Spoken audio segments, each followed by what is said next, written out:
I mix what I like, I mix what I like is exactly where you want and need to be. I mix what I like, organic, vegan, soul food from your immediate diet. Live healthy.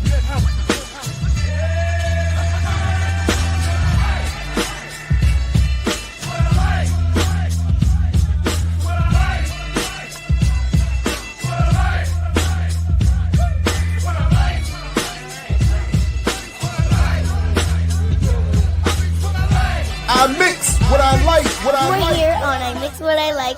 You may check us out on imixwhatilike.org, where you can see all these other shows and what my daddy likes and other cool things. All right, what's up, world? Welcome to another edition of I Mix What I Like right here on Black Liberation Media. Good Monday morning and welcome everybody. Please do like, share, subscribe, support the Patreon, blackliberationmedia.org. The link is in the show description. Put this in your socials, invite others to join you this fine morning. And again, welcome as we continue our 100 Years of Malcolm X series, which will again culminate on Monday the 19th, which is, of course, Malcolm's 100th birthday. Again, salute to... You just don't read, beloved.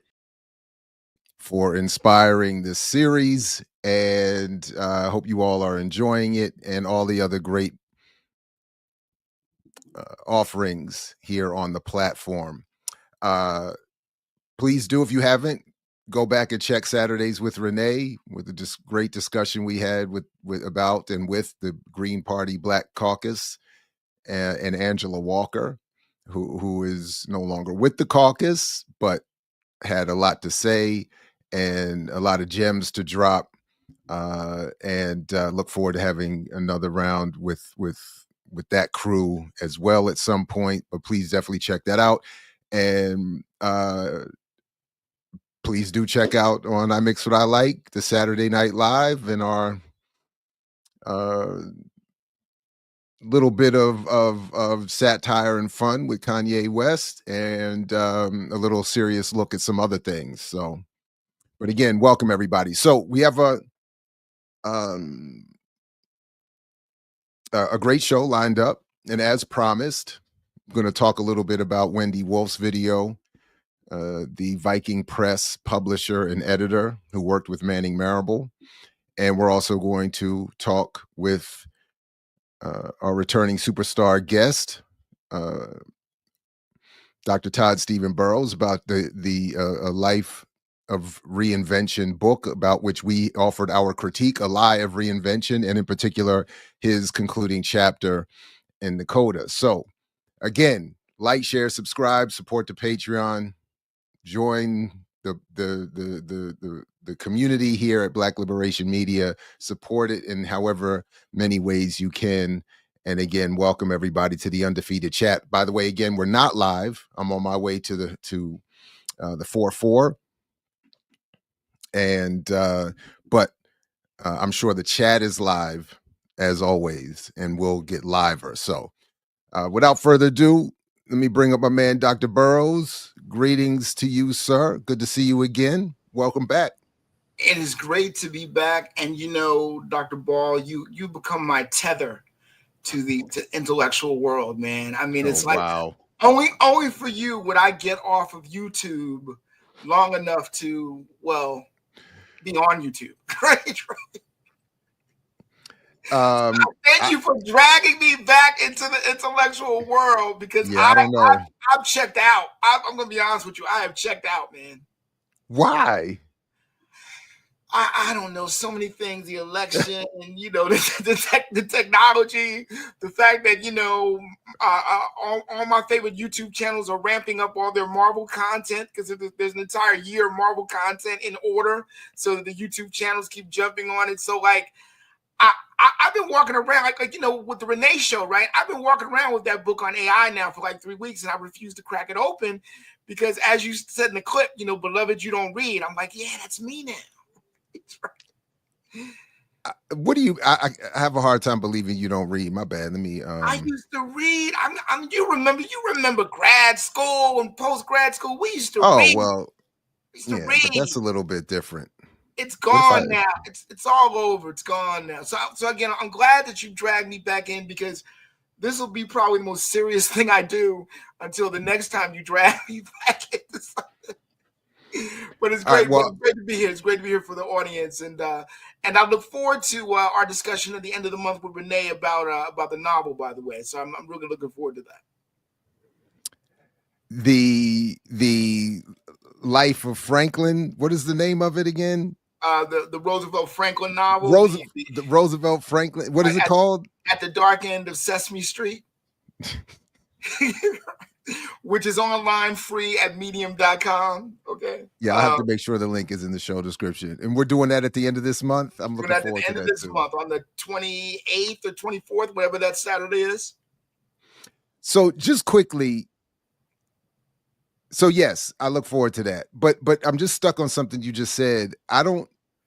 It's not fair to equate reading levels in grad school with the rest of our lives. I just think it's not fair to expect that normal adults will read at quite that level for the rest of their lives. I'm sure some do, but I just to be fair to have that moment of relative youth, health, energy, time, lack of commitments, buttressed by student loans, right? Yeah, it's a great thing. This grad school thing is a great thing. You're right. And I'm glad that, you know, when you got me involved with this project, you know, with Paul Coates, I was glad to be a professor at Morgan State with my desk right next to yours. It's because, you know, we were constantly having intellectual discussions. And so I was in mode back then. I was in editorial mode. I was in intellectual mode. It was a great period. It was a beautiful time. We had a moment. Your office was right next to mine. We had Dr. Bolden was also on campus for a while. Right. We had Diedrich Muhammad on the first floor. Right. We had, and then for a time, your homeboy Malik was there with us. Yep. So we had this whole, like, and I remember people even openly expressed jealousy at hearing us all, you know, because the discussions, the laughter, the arguments, right, would reverberate. It was great. It was great, man. It was a spoiled. It was a spoiled moment. You know, I was spoiled in that moment. I'll say that. Yeah, for sure.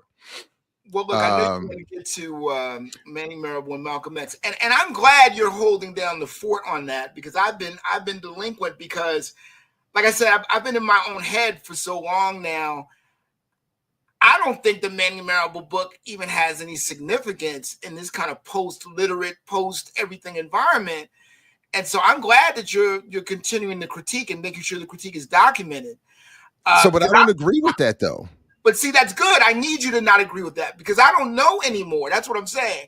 Well, but my argument is that, and I will say that I was right. This was one of the reasons why I did want to accept the invitation from Paul Coates to get in this, and why I even wanted us before that, when you and I and others were on radio and elsewhere already engaging into the critique of the book and what we were hearing about the book. Because I remember I read Carl Evans' critique first and was like, uh-oh. And then, before I even read the book, I had read that and was like, uh-oh. Right. But my point was, and still is, that because of Marable's stature in academia and the tree of intellects that he sort of oversaw, in some ways produced, his work, the work of this book and the framing of this book reverberates elsewhere. So you have people from that Malcolm X project who go out into the world.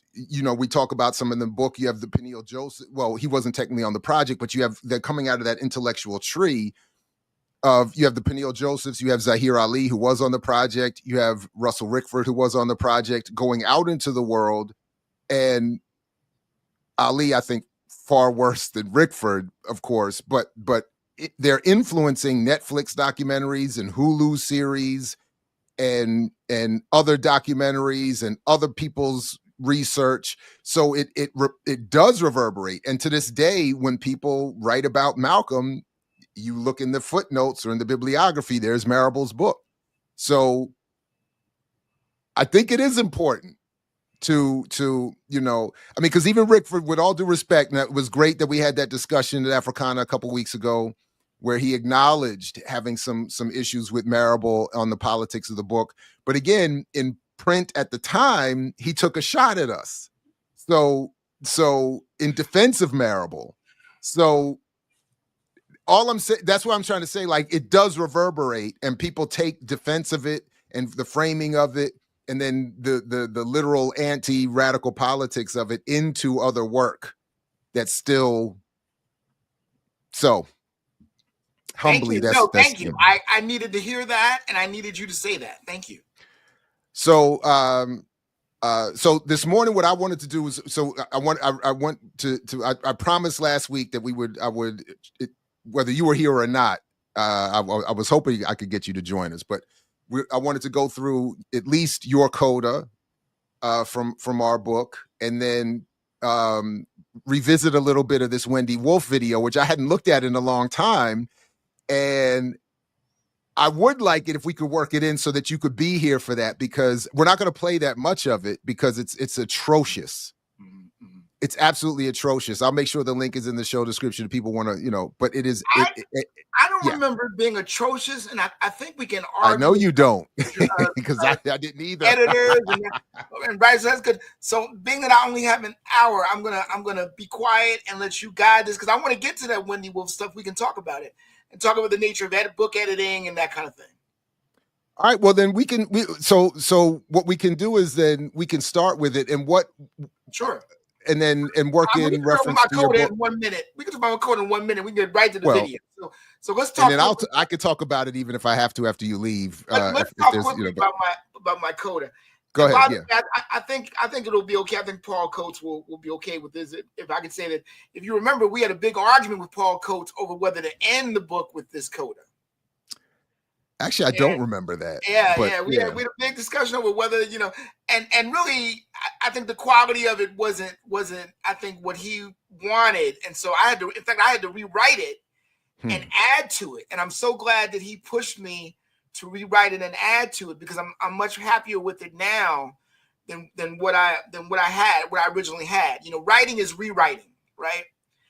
And so my coda, very briefly, is I use as a reference point, as a framework, me going to the Schomburg and trying to disrupt gently a panel on Malcolm X and Manning Marable with Herb Boyd, my great friend and mentor, and a bunch of other folks. And using that as the framework, I then repeat all of the criticisms we lay out in the book. So it's very simplistic, but on one level, being that we're in a post-literate culture, I'm glad we did it. Because real people, right? They pick up a book. If they read it at all, what do they read? They read the introduction and they read the conclusion. And so they read my conclusion, they read the entire book. And that's my view of that. So basically, I list all of our critiques that we have from our contributors, and then I say, then I go to the next level, because I told you, Dr. Ball, I give you credit for upping my bravery quotient as a result of this project. I used to be very afraid of offending people and not being invited to things I was never going to be invited to, right? So I basically said at the end of the book, if you remember, I said, the problem that we face is that everybody who would give a legitimate critique of Manning Marable got a grant from him. So there's all this quiet because of who Manning Marable was and the fact that he gave out all these grants and fellowships to people. So everybody was quiet. And see, I love Manning Marable too. I still love Manning Marable, even though I never forgot when the New York Review of Books wrote about his books. He said, the writer said, Manning Marable is one of these people who writes books that say absolutely nothing, right? Which I thought was really harsh. I mean, and he opened up the book review with that, with that, which I thought was really harsh. But I mean, I once read 3,000 Manning Marable columns for a presentation at Columbia. And, Manning Marable always had the same ending to everything. We need a Black-led, multiracial coalition of leftists to do X, Y, and Z. And so he would have been very happy, I think, with what would have happened last weekend. But to go back to the Malcolm X book, the problem with the Malcolm X book is very simple. He got ill. And he was on an iron lung at one point.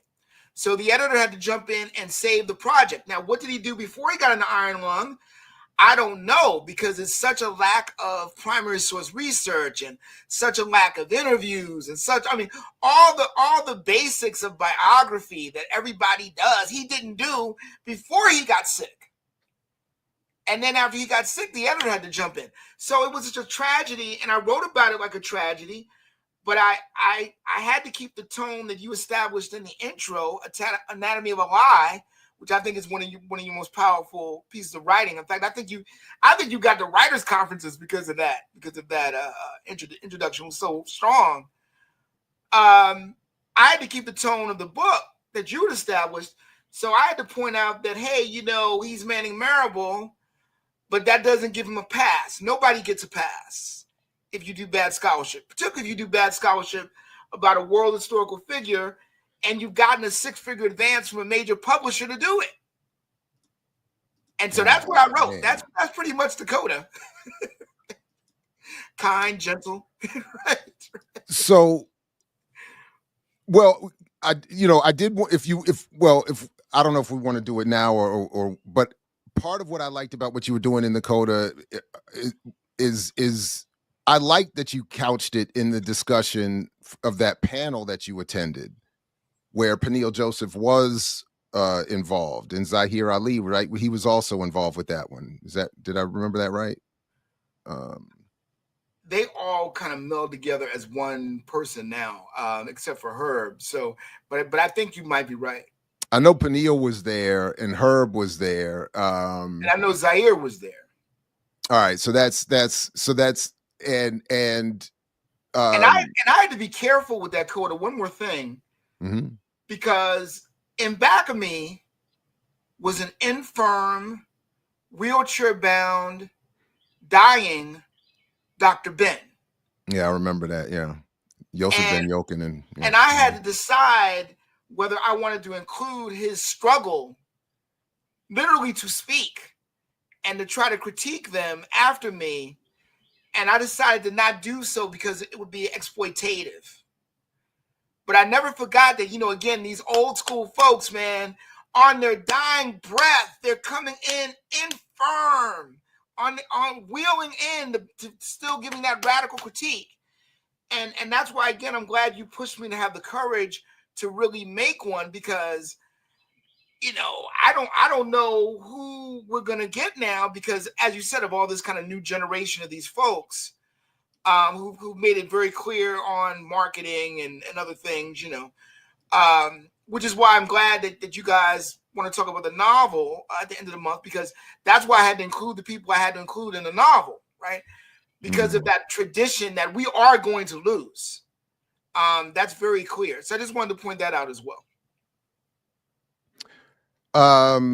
Just quickly, I like what I really also like in how you worked in a sort of conclusion for our book here is that you invent a panel that should have been part of a panel that was an honest panel about Malcolm and the book, which includes contributors to our effort here. And you summarize their thoughts as if they were on this panel, and that would have, you know, so Mumia is saying, because of course Mumia was a contributor to our book, and referred to Marable's work and its absence of even one reference to the counterintelligence program as tragic. And I've always been fascinated that in all of the discussion, or what little discussion of our book there was, even those who don't like what we did don't even want to touch the fact that Mumia had a problem with it. Yeah, but let's talk about that. You know, he didn't have a problem with it at first, remember? No, I don't. You don't remember? Mumia had no, because I only remember what he submitted as far as the Oh, no, you don't remember. That's okay. Mumia had 2 drafts. Mumia first came out positive. See, again, this is about Marable, remember? He first came out positive. I don't. Then he revised. I only remember the essay we got, but go ahead. We got the revised essay. We got when he changed his mind. You mean we got when he finally read the book? I didn't want to say that. Yeah, see, that's the problem. I didn't want to say that, Dr. Ball. See, you making me say stuff. No, but it would have to be that, because Mumia, I don't know him to. Well, I don't know him, but I don't know him to be dishonest in his work. So I don't think. I think, to your point, he knew. We all did. No one who knew Marable, even those in the Ban-Yokinen camp, the nationalist camp, even people who don't agree with him, nobody would have predicted this level of historical abuse. So Mumia, I'm not mad at people initially saying, I've read a few pages, I'm happy about it, right. It's Marable, it has to be great. And right. Then when you sit down with it, right, and look through some of the footnotes and some of the, it's like, time out. Right. So I don't remember that, but that has to be what happened. Because not a lot of people that, you know, you get that big ass, heavy ass 600 pages, and people are like, you think it's for real. You think it's for real. And it's Marable. So right. I'm just gonna go ahead and say it's great. Absolutely. Absolutely. Oh man. All right.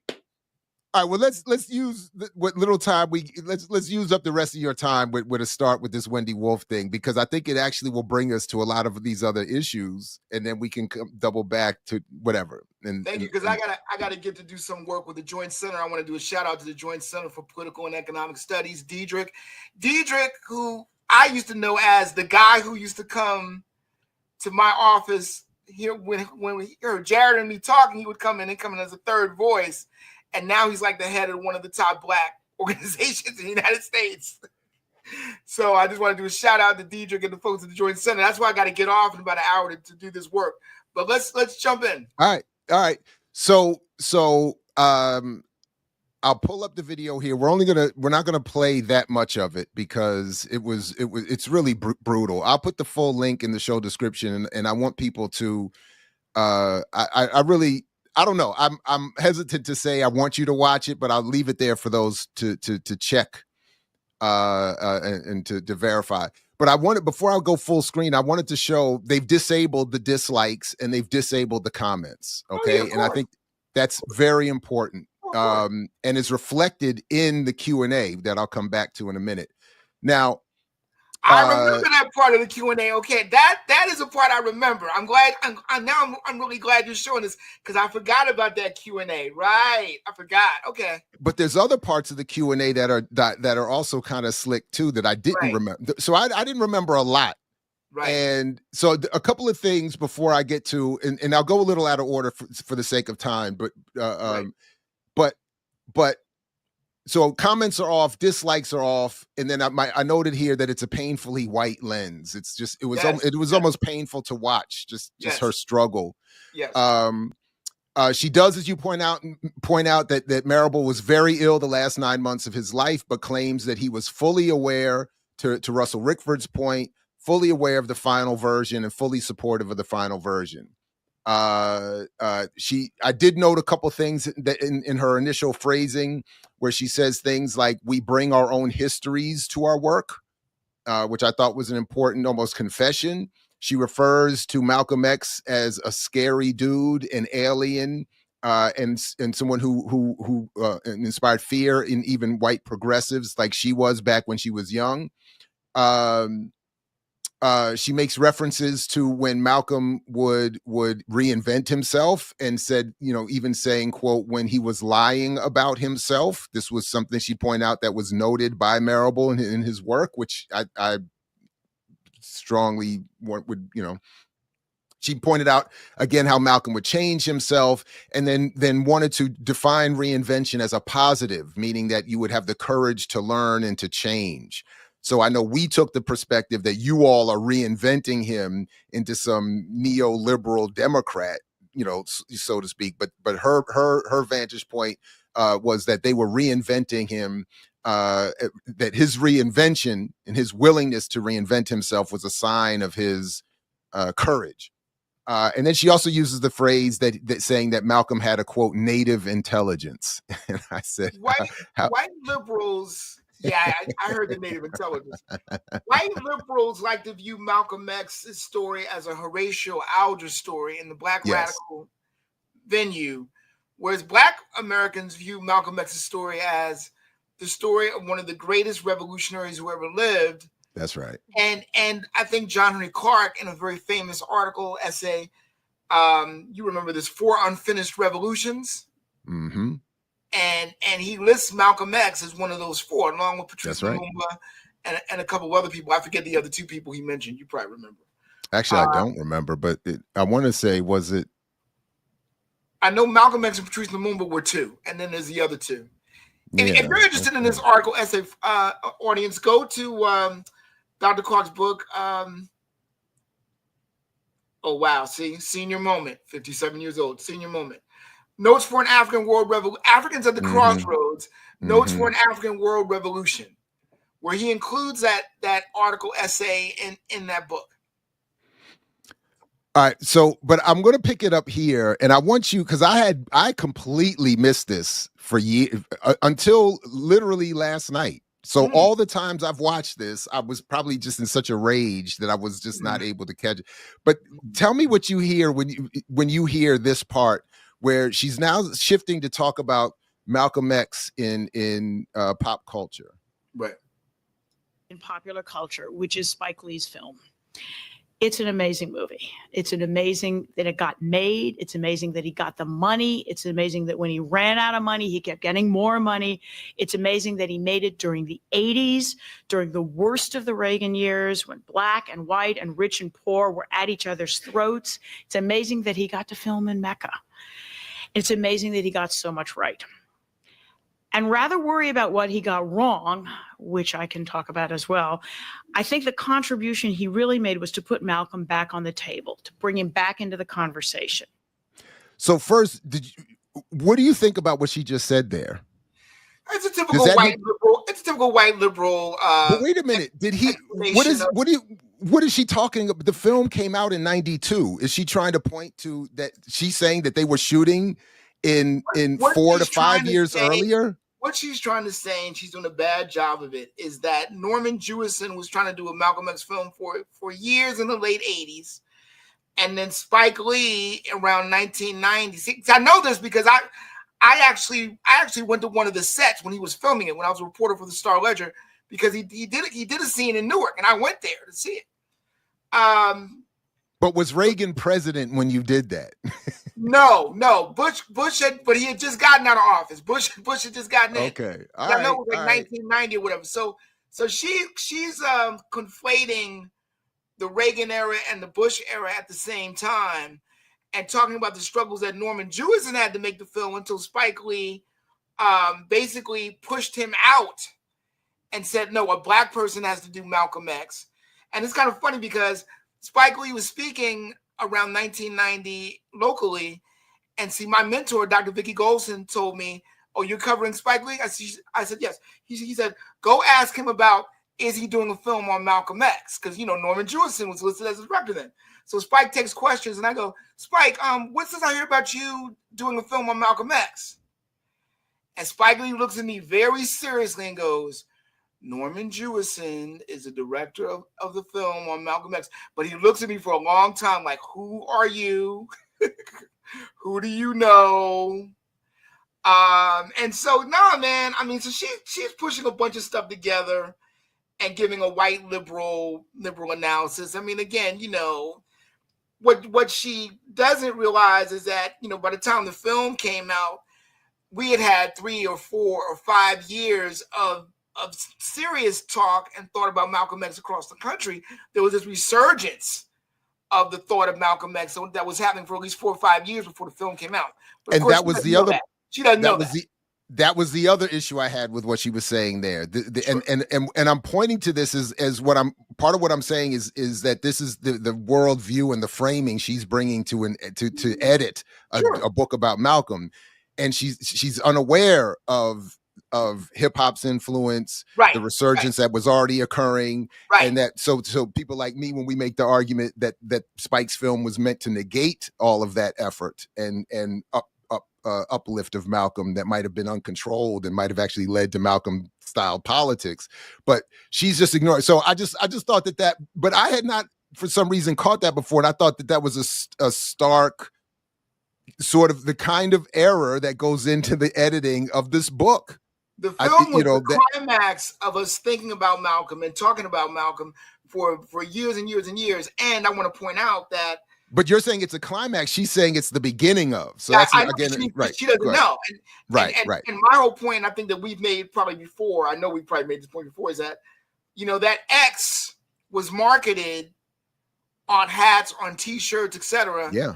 In the same way the bat symbol was marketed for the Batman movie 3 years prior by Warner Brothers. So Warner Brothers used the same marketing on Batman that they did with Malcolm X. Just wanted to point that out for the youngins. When I don't remember that. When I'm going to continue to say when Brother Sinkay Brath puts me back in touch with this audio. This is one of the biggest errors I made when I lost track of my audio lecture collection.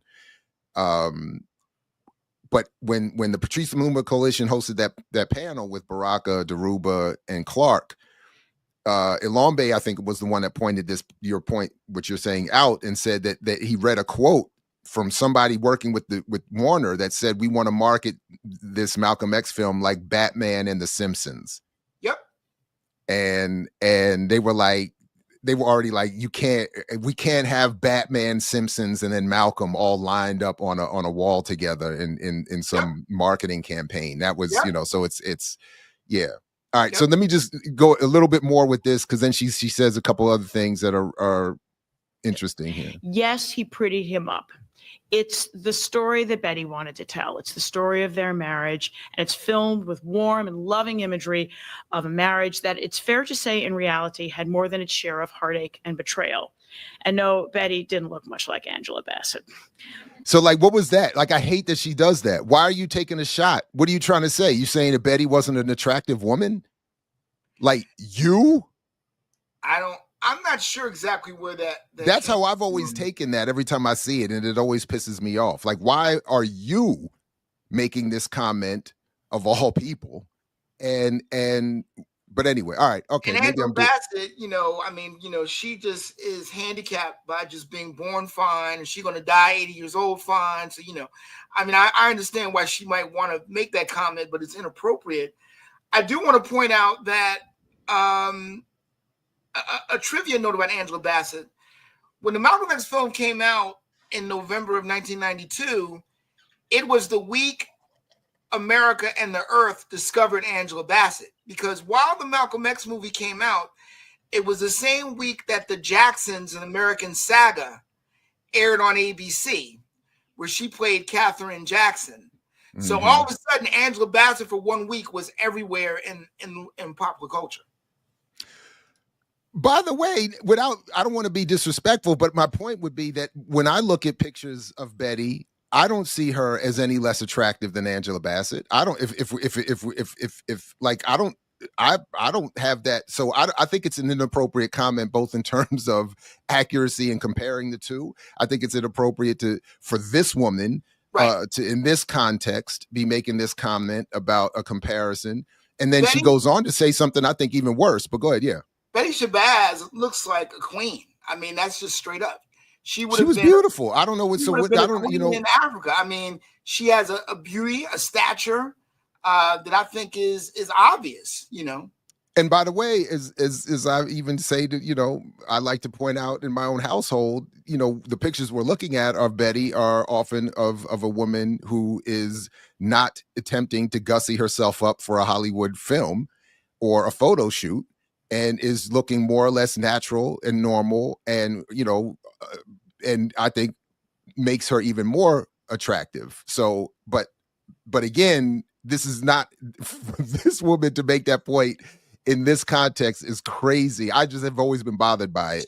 She's just trying to make the point that but it's going to get worse. Doesn't get it right. That's all. That she's just trying to make, whether she's doing it well or not. That's of course we can talk about. All right, a little bit more here. But he got at something vital about Malcolm's heart. He only made one big mistake. And I think I'm unique in feeling that this is a mistake. You get to the end of the movie and the credits start to roll, and almost everybody gets up and leaves the theater. I have always sat through the credits my entire life. I don't know why, but I do. And what he does at the end of the movie is he rolls actual footage of Malcolm speaking, Malcolm talking, Malcolm walking. Actually, this is mesmerizing. He is electrifying. You can't take your eyes off of him. Right. He obliterates all images of Denzel Washington left, and you think, this is the real Malcolm. I get it. You suddenly get it. It falls into place. Somebody who is more than a hero and is more than a cardboard icon. I tell people to read this book, and I say, it's not like homework. It's not like eat your vegetables. It's a real book. It's fun. You can do it. No. This is where she's talking about, by the way, to preface this point, she's talking about the importance of what she and Marable did here in humanizing and again, saying we, humanized, bringing a humanity to Malcolm. Obviously, when you take an icon and you make him human, some folks are going to be let down. And we've had our share of pushback. It's always a surprise to me when we publish a controversial book where the fires are going to be lit, under what particular fact. And I should have suspected all along that it was going to be page 66. But I didn't really see it coming. So I'll tell you about it now so you don't have to stand up and ask an embarrassing question. Page 66 is, of course, where Marable begins this discussion of Malcolm's sexuality. What I want to just point out here is that she's talking here to an audience mostly white and mostly who would not probably have read the book yet. And she's introducing a controversy that need not be introduced, I think, to create this false narrative that, well, first of all, to create something that will sell the book, but also to create this false narrative that criticism of the book, which is what you and I got a lot of, is out of a fear of us addressing his humanity, that we can't handle Malcolm in full. But let's talk about this for a second. Wait, my bad. I should have let her. Let this point finish. And I should have been. It's my interrupt. But let me. 1944. Malcolm is working in Boston. He's at loose ends. He doesn't have much money. He doesn't have any skills, and he goes to work for a rich white man named Paul Lennon. He's a kind of a surfer. He's a servant. He's a kind of a gopher, and Lennon asks him to perform certain sexual favors for him, which he does. He's a young man. He's getting by as well as he can. And he tells this story. He tells this story in the autobiography. but he gives it to someone else. He makes it happen to someone else. But he tells his sister and he tells his brother that this happened to him. And it's a truth about Malcolm. Manning is meticulous in saying there is no evidence anywhere of any other statements about activities in or other subsequent behavior that has anything to do with homosexuality. But this happened in Malcolm's life. So live with it. Okay, so I got a bunch of things to say, but you go first. Just quickly, and I'll bring this up maybe later because I know you have limited time. But if you go back and look at the book, both Marable's and ours, and any a number of our contributors make this point in different ways. But she just said Malcolm told his brother and his sister of this homosexual encounter. One, that's false. The attribution from his brother claiming that there was this quote unquote homosexual act was something his brother said he heard from his sister that Ella said Malcolm told her. So we don't know. Exactly. Second of all, the so-called homosexual act. The act in question is having someone pay Malcolm or someone else to pour talcum powder on his naked body, which, as Marable points out, would bring this man at sometimes to conclusion or an orgasm.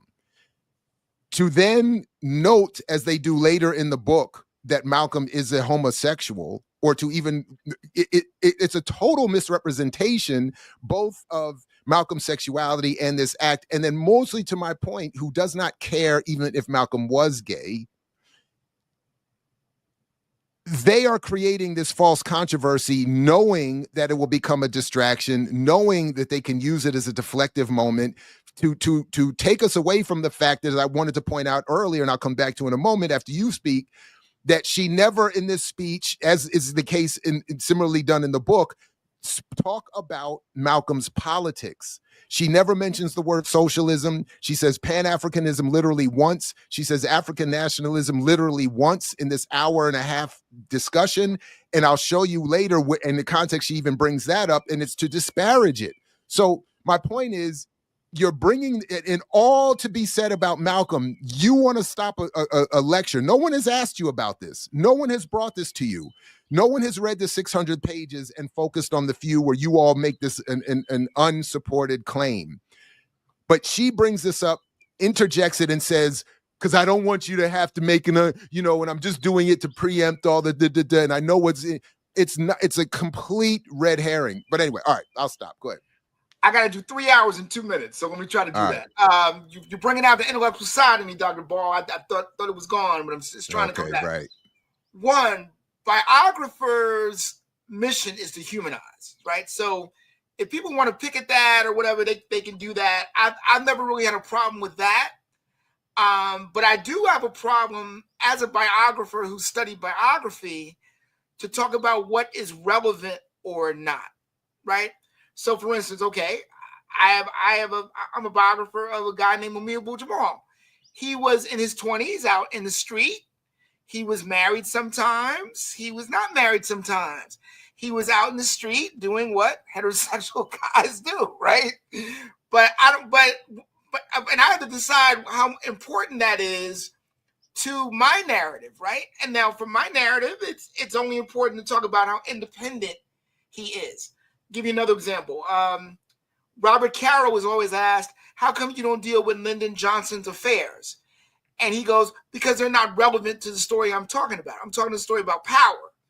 I'm writing a book about political power and about the history of the United States. So I only use those things if they are relevant to the story of his life.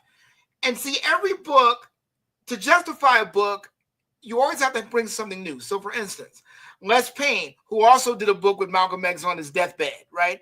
Les Payne's new information is that, okay, maybe Earl Little slipped and fell and got run over by the train accidentally. And maybe Malcolm turned that into a narrative that he, probably thought he needed to make the points he wanted to make about America. Okay, that's good to know. I appreciate that. That's good to know. You got to back it up. That's fine. But these are choices that are made. They're supposedly made scholarly, right? They're supposed to be made based on intellectual criteria.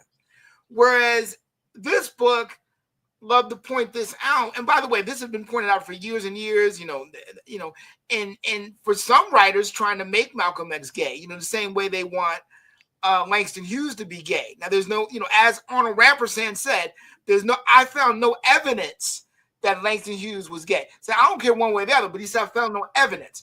This is about evidence. Now, do we know Malcolm X was in the street? Yes. Do we know he was a low-level thug or whatever, was trying to get by, trying to get over? Yes. So do I care what he did? Some guy paid him to put talcum powder. No, I don't care. And it's supposed to reveal. Here's what it's supposed to reveal. If Malcolm did that, it's supposed to reveal that he was down for anything. But you know who says that Malcolm X was down for anything? Malcolm X. Right. In the autobiography, right? So, but you need quote unquote new information to sell a book. So this and the so-called affair that Betty Shabazz had with I forget his name. But that's I don't remember either. But the point in this lecture, Wolf just refers to the affairs that both of them had, and as we could also talk about the affair that Marable wants to suggest Malcolm had with one of his secretaries was not well documented either. There's no evidence of it, and he has to himself sort of invent suggestion and innuendo. But my point is his portation with the white woman Fifi in Europe. Yeah, I mean but the point though is that Wolf and Marable are doing, and Viking Press are doing this not they're doing it to deflect against argument and so that, as both of us pointed out, and I was reminded this when I went back and read your coda again, that both of us point to the epilogue in Marable's book as such a major problem. And what is done in the epilogue, and she does talk about this and quotes Marable at one point and reads from it where Marable is trying to resituate Malcolm as someone who would have condemned Al Qaeda and spoken up for the state and been in line with Colin Powell and Condoleezza Rice and all this, which is insane. Which is absolutely insane. But this is the point I'm saying. So they're only bringing up the sexuality so that they can, I think, because they don't bring up the sexuality in the context of a militant revolutionary. They bring it up in the context of humanizing him, so to speak, to liberalize him, make him more of open to a broader cross section of humanity, and someone who would be end up by the book's end, maybe a slightly left liberal Democrat. Let me do my Dr. Ball impersonation for 1 minute. This book exists because the Black Power movement and the Black radical tradition is the only thing left to document about Black life and make money off of it. So this book exists as a way to be like the books on Martin Luther King. It's like 5 or 6 books on Martin Luther King. I've read all of them, right? So if you don't produce this book, then the best biography on Malcolm X is The Life and Death of Malcolm X by Peter Goldman, a book that situates Malcolm X completely within the Nation of Islam, and then later on the Black radical tradition, and then goes into detail on the assassination of Malcolm X and all of the mechanisms with Bossy and all the CIA and all these other things that were involved in that. And see, so the idea of that book standing as the best biography of Malcolm X cannot stand not only for political reasons, but for economic reasons as well. So now we get to create a book on Malcolm X that we can pretend is up to the standards of all these other great biographies, but really has political and monetary purposes to it. That's my Dr. Ball impersonation. You've done me an honor. You've making me look good. So let me just play this 1 minute of this here, because I want to play with you here the one time she references anything about his politics and the concept of African nationalism. It's such a slick. Affected by the practice of Orthodox Islam, and it was an eye-opener to him. African nationalism was on the rise, but not based on the kind of eccentric ideology of Elijah Muhammad and the nation. It was instead actively pushing Malcolm in the opposite direction, which is towards a vision of a human rights that's globally based, that transcends race, that transcends national boundary, and that was an open and engaging way of experiencing the world. Wow, that was slick. God. But you know what? But you know what? But you know what? But you know what? She prepped me. If I remember this subconsciously, she prepped me for listening to Cornel West at length. Because I think I told you, I don't know if I told you it's on the air, but I think I told you. I watched the semester of Cornel West on YouTube. Again, I'm never did, yeah. And I told you that the class was on the intellectual tradition of Du Bois. And Cornel West kept finding a way to include white people and trans people. And I'm like, wait a minute, what does this have to do with Du Bois? You're supposed to be talking about Black nationalism, pan-africanism, and international socialism. So this idea that now everybody has to be included in a discussion on everything is crazy. I want trans and gay people to be included in stories about revolution that star them. And I want them, and I want to talk about them in terms of trans and gay revolution, right? But this idea of being so hyper inclusive as to not really saying anything, I mean, she did a great job in prepping me for Cornel West. And I love Cornel West, but I just have to say that. I just have to be honest about it. So my note says to let it run for a few more. So let me see. Maybe I'm missing something else. On these trips, Malcolm met practically every African head of state, and he was treated as a head of state. He becomes engaged in this idea of pan-Africanism, of the things, of the bridges that could be built that could help Black Americans. He wanted Africa to help change the U.S., but the Africans also wanted to use him as a chip to change the U.S. behavior towards Africa. What? I think they overestimated his pull, but it does leave you with some tantalizing fantasies about what a mature Malcolm, embracing the humanism that is in Islam, might have done with that idea. That's why I had to know. Yeah, because that's the one time. So African nationalism and pan-Africanism, those are literally the only references to those two concepts in her lecture. She never mentions anything about socialism, certainly anything about armed struggle. Nothing. Let's blow this apart and we can move on to something else she said before I gotta go. Because that's wow. Okay. Woo. Okay. First of all, let me just say she was born to be on NPR because this is exactly the kind of NPR framework. And by the way, I was an addict to NPR. Dr. Ball will tell you I was an addict for NPR for like 20, 25 years. So I'm not dogging NPR. I just can recognize their framework from a mile away, right? Particularly when given by a white woman who's part of the literary elite, right? So she was born to be on NPR with these kind of NPR terms and all that. But folks, thank God for Herb Boyd and Oyasa Shabazz. Because they produced something that will forever blow what she said out the water. And what am I talking about? I'm talking about The Diary of Malcolm X. The most mandatory book you have to read on Malcolm X, depending on your preferences. Some would prefer the autobiography, but one of the things I like about Manning Marable's book, maybe the only thing I like about his book, is that he did obliterate the autobiography as really fact and more of a story. Or as some of the more serious activists say, the real book on Malcolm X is Malcolm X Speaks, right? Mm-hmm. The Diary of Malcolm X needs to go next to one of those books. And parents, if you make your children read about Malcolm X, make them read one of those two books and then make them read the diary so that they can understand that Malcolm was building a worldwide pan-African movement that was going to be a voting bloc against the West. He makes it clear, they make it clear. And look, and if you don't want to believe Malcolm X, okay, maybe you like Maya Angelou. Go read Maya Angelou's book when she's in Africa helping him do that. All God's children need traveling shoes, right? She talks about the Malcolm X committee that they formed to make sure he would go around and get to everywhere he needed to be. And they talked about what he was trying to do. So, well, that's good. So next week's focus will be Malcolm's. We're going to center Malcolm's diary next week. That's what I'll. If you want to come back for that, just let me know. but you got to pull out the Maya Angelou book too, because I think, Maya I haven't Angelou. read it, so I'd have to read as much as I can in the course of a week. All you have to do is read the section on Malcolm X.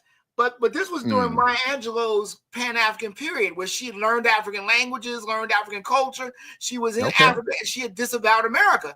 It was a brief period, but it was a period. and during that period, that's when Malcolm X came to Ghana, and they all helped him out.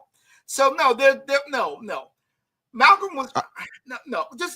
Let's just go. All right. So the only parts I have left, there's several parts of the Q&A that I wanted to play. So I'm hoping I could get you to stick around. It's not terribly much longer, but I'm gonna do 10 more minutes because you done got me angry. Right.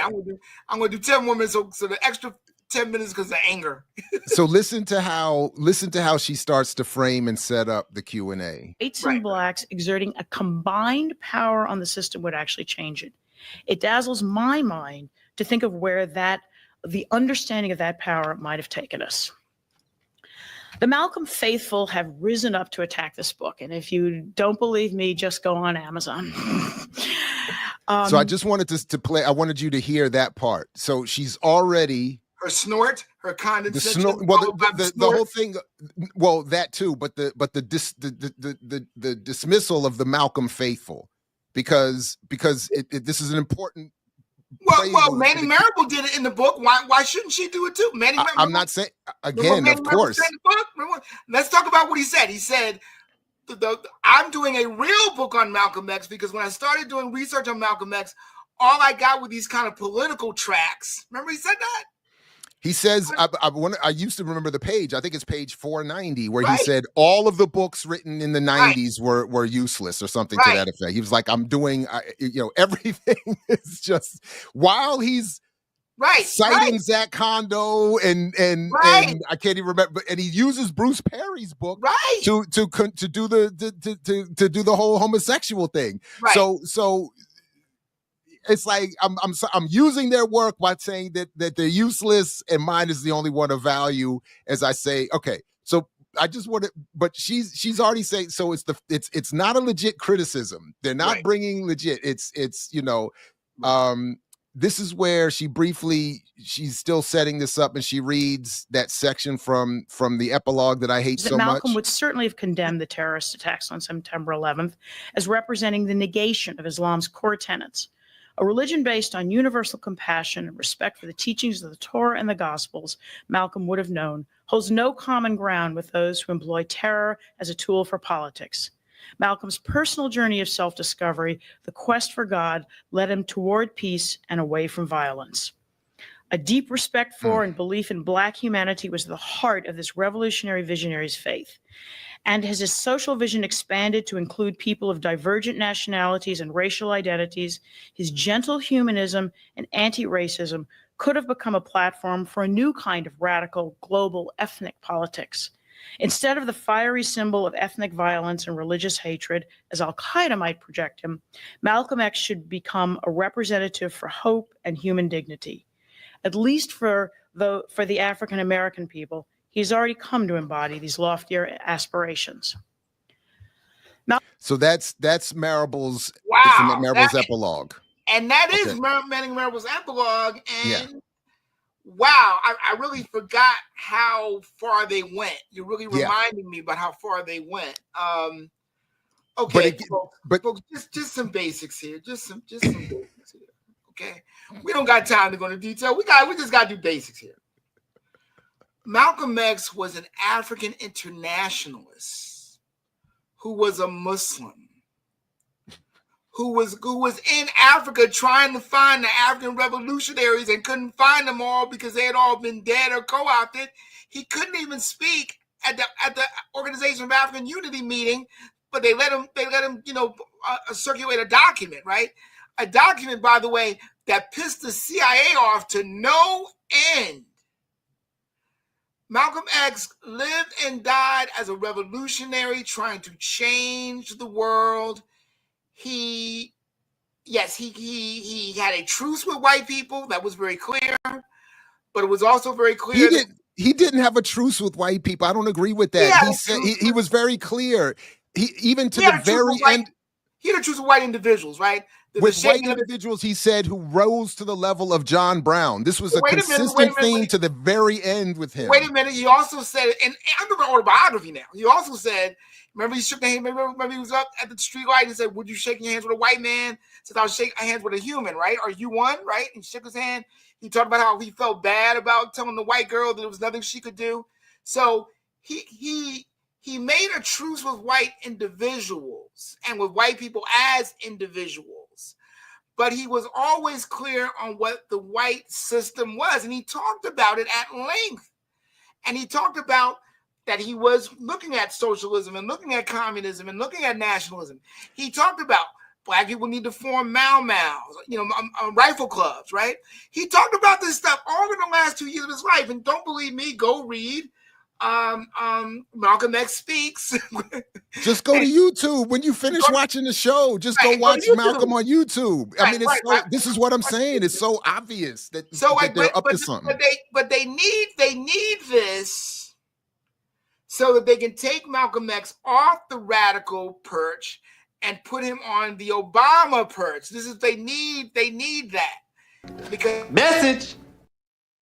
Thank you. And because I think that might be the first time I ever got a message.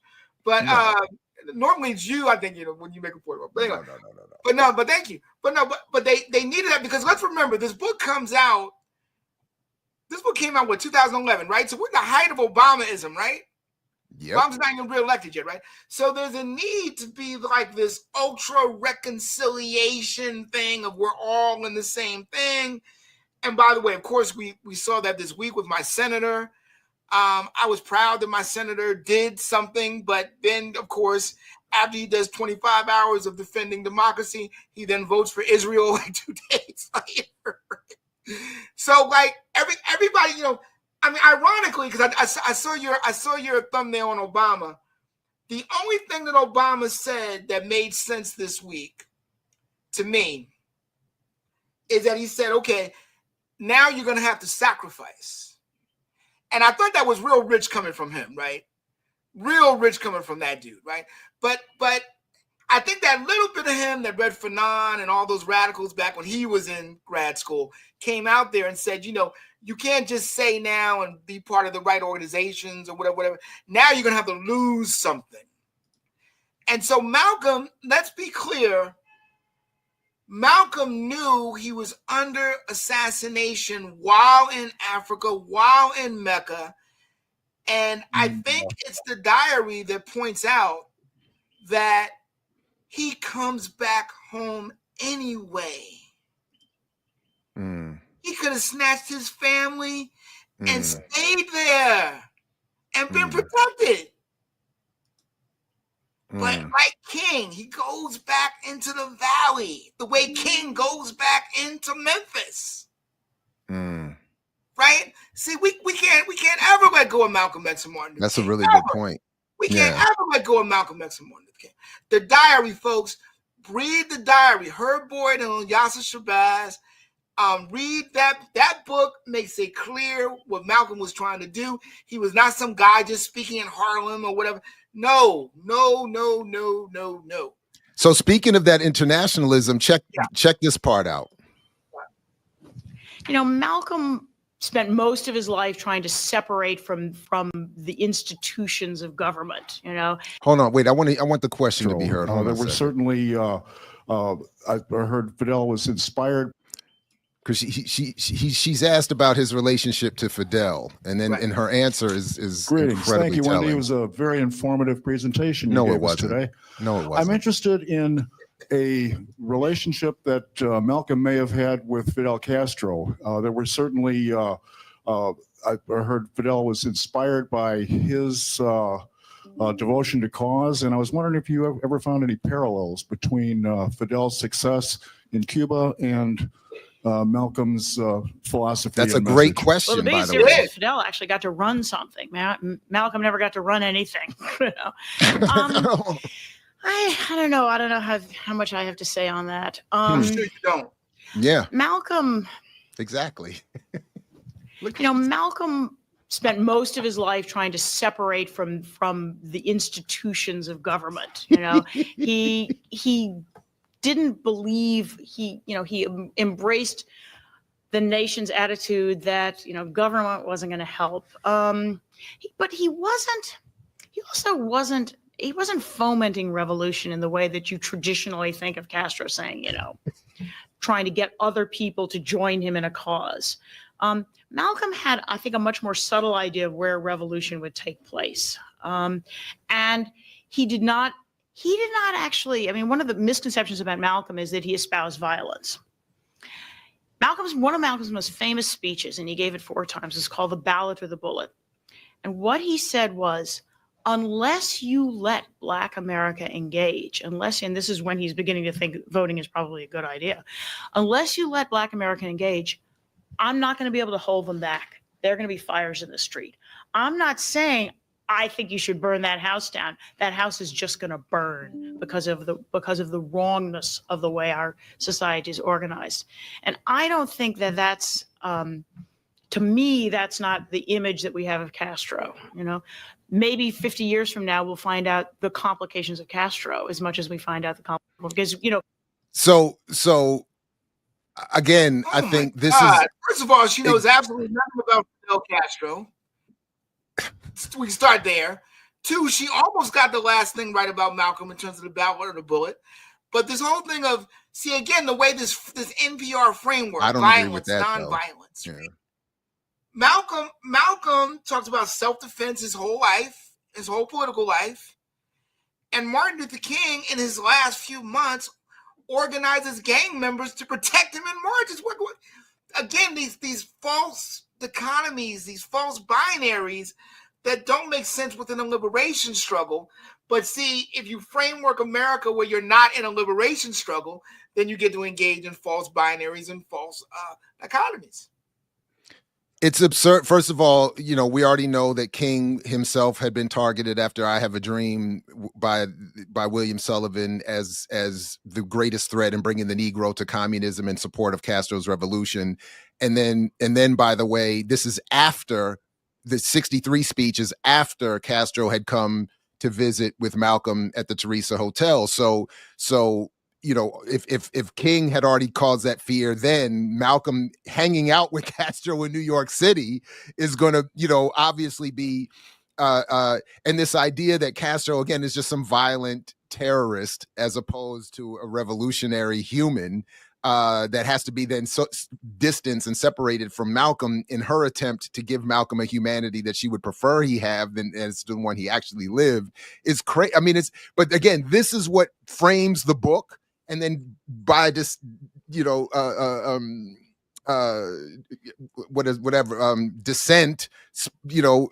breeds the frame of all these other works and films and books and all this other stuff that we still have to deal with. So, look, I have to go.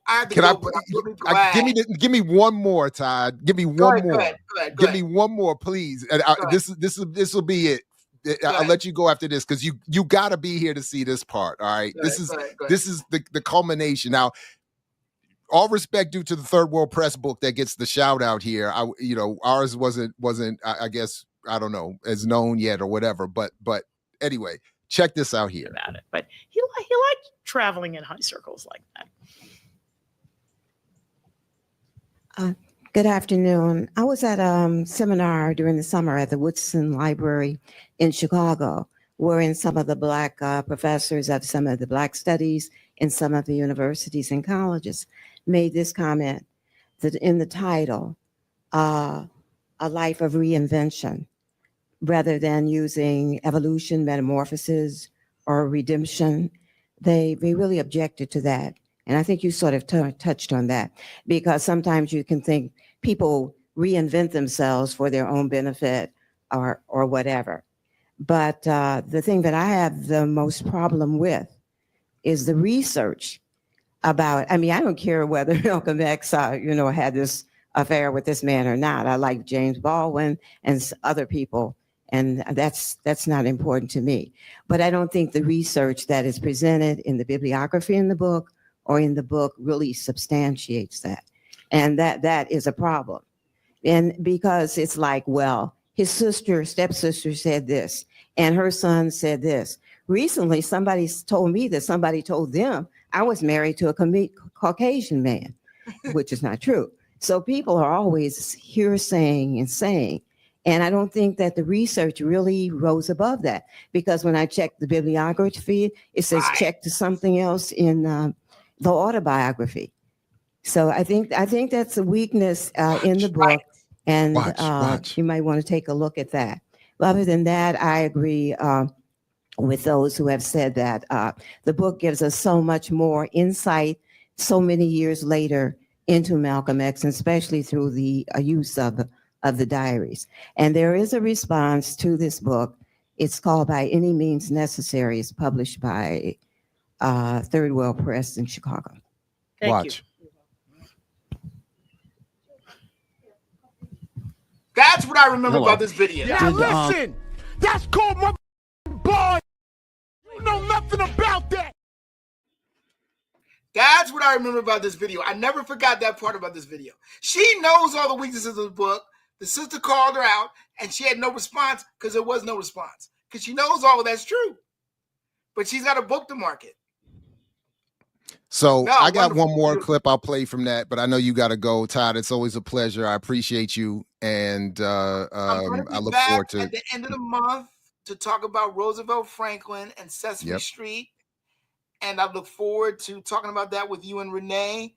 I'd like to thank you for this time. You got me back in intellectual mode. We'll see how long I stay there. Yeah, right. till the next Marvel scooper comes out with some news, right? Andor 2. We got Andor, isn't that about to drop? Andor season 2? Yes, it's about to drop in a couple of weeks. So we got to set up a framework where we can talk about Andor season 2. Because they're going to go into the background of evolution of your favorite character, who you do the monologue. They're going to go in his background. And by the way, it's the last season of Andor. By the way, they were going to do 2 or 3, but they changed their mind. So now season 2 is a number of years. They didn't change their mind. They saw people like me and you appreciating it, and they were like, "Get this out of here, cancel this." So so I'll be back, guys. I'll be back for Andor, and I'll be back for that. So thank you so much. All right. Thank you, sir. Thank you, Dr. Burroughs. Take care of yourself, my man. Take care now. All right, everybody. Big salute to Dr. Burroughs. Please check out his work linked in the show description, drumsintheglobalvillage.com. And but again, that I don't even know who that heroic Black woman is, but I have always appreciated that she called this out, and that response was it says everything about the intellectualism of Wendy Wolf, the intellectualism that goes into the book, the I think intellectual dishonesty that has continued to be an appendage to Marable's final work there, and to the discussion of it in the aftermath. It is that was just. But there's a little bit more. There's even still a little bit more that one more from this that I would want to get to before we wrap up. But at one point, there was another point where she refers. I should have maybe added that. But at some point in this discussion, Wolf refers to the FBI and its surveillance of Malcolm. She's talking about the time of Malcolm's life, and she refers to it as Hoover's FBI. Well, it was Hoover's FBI, which of course is a slick contemporary liberal reframing that suggests that after Hoover left, and certainly in the decades since, the FBI has become some benevolent, all good protagonist in the environment, as if Hoover was the singular and only flaw in the intelligence apparatus and its policing of Black liberation.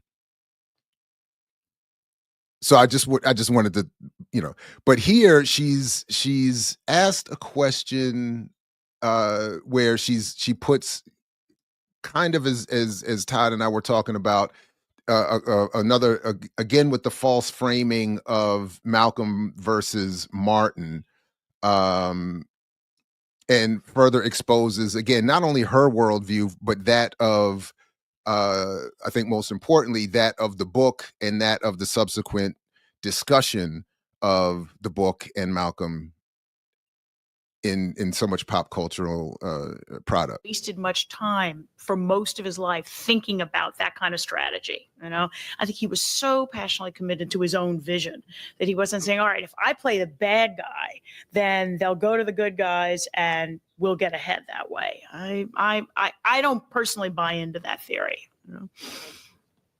But by the way, that was another error in talking about Malcolm versus Martin. He literally says this, by the way. So did I, maybe I missed the part. Hold on. Again, it's one of the great what ifs of Malcolm's life. Let me double check this.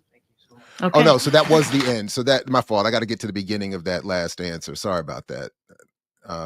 Knowing the power of his image actually helped push the civil rights movement forward, because I mean, in a way, he almost kind of presented it as, okay, you can deal with Martin, or you can deal with me. What are your thoughts? What did Manning touch on that at all? What were the thoughts you guys? I don't think he really cared that much about the civil rights movement, to be honest. I mean, he met Martin Luther King once. They run into each other, of all places, in Congress, the halls of Congress where they're both visiting. I don't think he wasted much time for most of his life thinking about that kind of strategy. I think he was so passionately committed to his own vision that he wasn't saying, all right, if I play the bad guy, then they'll go to the good guys and we'll get ahead that way. I don't personally buy into that theory. But again, it's one of the great what ifs of Malcolm's life. So I just wanted to conclude with that as they wrap up the lecture there, because it's a colossally bad answer and anti-historical, wildly ignorant, but I think exposes so much of the politics that go in not only to Manning Marable's book, but again, the attempt to reframe and rebrand Malcolm. Of course, as we covered even I think last week, Malcolm goes to Selma at the end of his life to try to link up with King. He speaks to Coretta. He speaks to the youth in Selma. He increasingly encourages his own and the OAAU's involvement in the civil rights movement, and in an attempt to radicalize it further. He talks about there's some who have argued that Malcolm and King were talking about dividing up the movement and working together, and he was certainly attempting to become more aggressive, that is Malcolm, in that struggle. So it's again, and I just want to reiterate my reason in bringing this video back into some discussion is this is a woman who represents, at least at the time, one of the most powerful publishing outlets in the world, and is speaking on behalf of one of the more prominent Black scholars of the time, and on behalf of a Pulitzer Prize winning book, a bestseller, all this kind, so and her analysis and her understanding of the history, her command of the history is so poor. And yet it has such reverberating impact. Again, even indirectly, as people pick up the book and turn it into videos on YouTube and articles and essays and documentaries and lectures and presentations, and they reference it constantly. It's a subtle framing, rebranding that again, it does everything to walk Malcolm away from all of the politics that he was actually grappling with, and that would did inspire my generation and successive generations, and would inspire many more to come. So that's why I was, and I'm glad to have revisited it, even as painful as this thing was, because again, and as she, it's interesting, even just thinking of, that she would say he wasn't interested in those politics, and yet so many people who even picked up his work after his assassination were very much interested in engaging and making more militant the civil rights and human rights struggle, which itself had already, even in King's lifetime, become more, was becoming more, well, in King's work, more militant and radical. So like Malcolm impacted the Revolutionary Action Movement, the Republic of New Africa, the Black Panther Party, and of course, even in the claims, as we talked about before, of people more liberal and even conservative.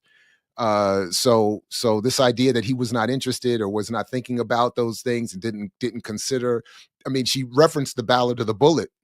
That the whole speech is about a different engagement with civil rights. That was terrible. Absolutely terrible.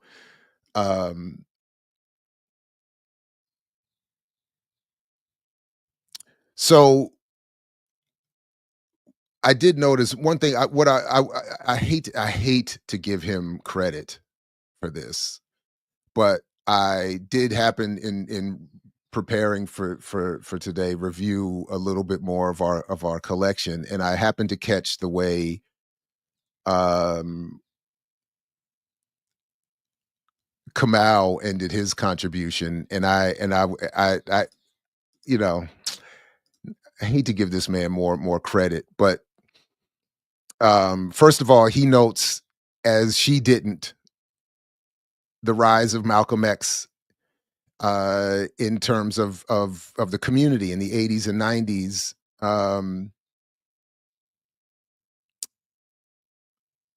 And hip hop having something to do with the resurgence of Malcolm and the X image that Marable and Spike Lee and others would end up, having to negate.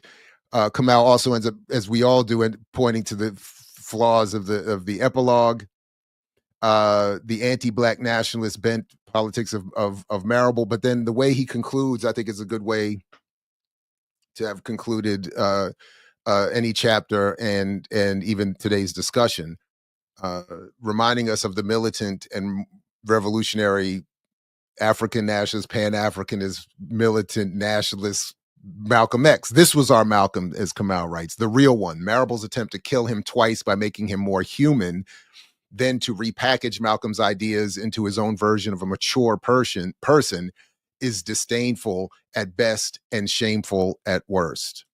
And as we saw there in the Wendy Wolf presentation, those same exact words were used over and over and over again. Humanize him. He was to mature beyond the retrograde African nationalism of Elijah Muhammad, and so on and so on and so on. So it's an absolute posthumous reassassination. All right, everybody. Big shout out to Dr. Burroughs. Thanks to all of you for joining us this morning. Please do like, share, subscribe, support the Patreon, blackliberationmedia.org. Please check out some Malcolm today, as we often encourage. And again, thanks to Hiram for encouraging this idea in this series.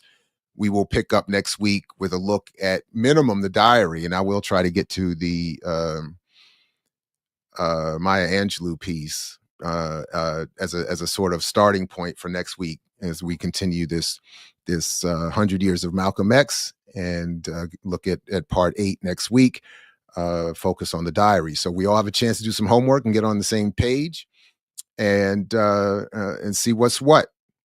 All right, because unlike other read, beloved, who don't read, beloved, we read, beloved.